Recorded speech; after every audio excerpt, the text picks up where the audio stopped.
Hello guys, good morning guys. Ngayon magluluto tayo guys ng susini boat. Ito guys, meron tayong 12 pieces na susini. Tapos kinat ko siya guys ng dalawa. Kinuhaan ko siya guys ng flesh.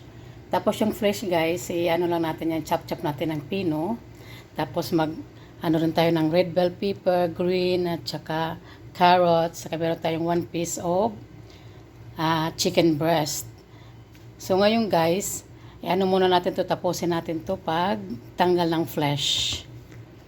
Lalagyan natin siya guys ng oregano leaves, mixed spices, mozzarella cheese on the top, garlic powder, onion powder, black pepper, and ajinomoto at saka yung ating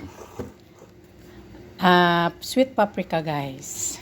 So ngayon guys, lagyan natin to siya ng olive oil, tapos i-bake natin siya, saka natin lagyan ng ating pan-toppings kasi susuti pa natin tong ating toppings guys. Continue natin guys pagka, tapos tanggalin natin siya ng flesh. Kasi ito din ang gagawin nating palaman guys sa ating susini boat. Yan. Yan, tanggal natin yung flesh kasi ano din natin ito mamaya guys. Yun ang ating palaman. So, ngayon, yun, ganyan lang siya guys. Tapos, i-bake pa natin to siya guys. Pahiran natin to siya ng olive oil. So, ngayon guys, bago natin to siya i-oven bahagya sa lagyan mo natin siya ng olive oil bago natin ilagay sa oven. Yan. Tapos, ilalagay natin to guys ang ating palaman. Pag ma-oven natin lang siya ng 10 minutes. Katapos nito, magsuti tayo ng ating palaman guys. Yan. Lalagyan natin siya sa oven. Habang in-oven natin siya guys, lutuin muna natin yung ating palaman. Yung ating pan-toppings dyan. Mainit na ating kawali guys. Lagyan natin ng mantika. Guys, lagyan natin yung ating onion. Lagyan natin yung ating garlic. Yan, garlic. Ready na yung garlic ko guys. Sapot siya natin siya hanggang lalabas yung aroma guys. Tapos lagyan natin yung ating chicken. Yan, sangkot siya ulit natin guys. Lagyan natin ng paprika powder. Lagyan natin guys ng garlic powder, onion powder, tansya-tansya natin, mikos-mikos natin guys. Tapos yung ating black pepper, yan, mikos-mikos ulit guys. Tapos i-mix natin ulit guys, saka natin ilagay yung ating vegetables. Pag lumabas na yung aroma ng ating mga spices, ngayon guys, lagyan na natin yung ating carrots. Yan, sunod-sunod na siya guys.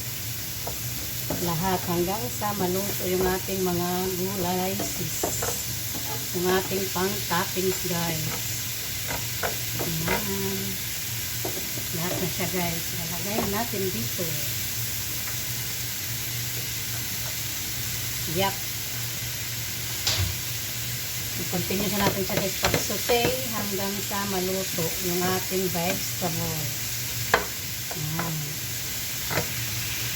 Guys, lagyan natin siya ng vegetables cube para pampalasa. Lagyan natin siya guys ng coriander powder, 1 tablespoon din.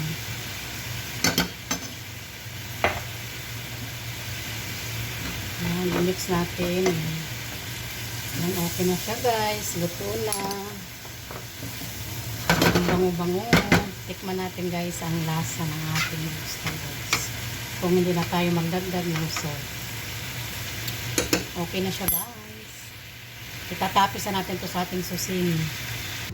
So ito na guys, kinuha ko na siya sa oven. Ilalagay natin siya guys ng toppings. Yan siya natin 1 tablespoon bawat isa guys. Yan. Hanggang sa matapos natin siya guys. Lagyan natin siya ng mozzarella cheese sa ibabaw tsaka oregano leaves. Dried oregano lang siya guys. Yan. So, ayan na guys. May toppings na lahat. Talagyan natin siya ng mozzarella cheese sa ibabaw. At saka oregano leaves bago natin siya i-bake.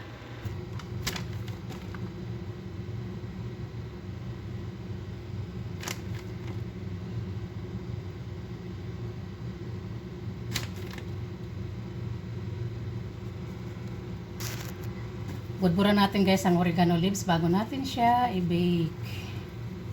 Yan, para masarap at mabango. Yan ang gusto kasi ni Baba na may maraming spices. Yan, sana magustuhan nila mamaya ang ating Suseni boat. Ready to bake na to siya guys. I-bake na natin to siya guys. Meron na tayong pandagdag recipe guys para sa Ramadan. Yan, maganda rito para sa Ramadan guys. So ayan guys, luto na yung ating Suseni boat. Yan, transfer natin to guys sa Pyrex.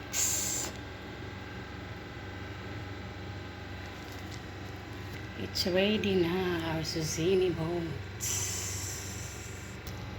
Ready to serve our Suseni boat guys. It's so yummy.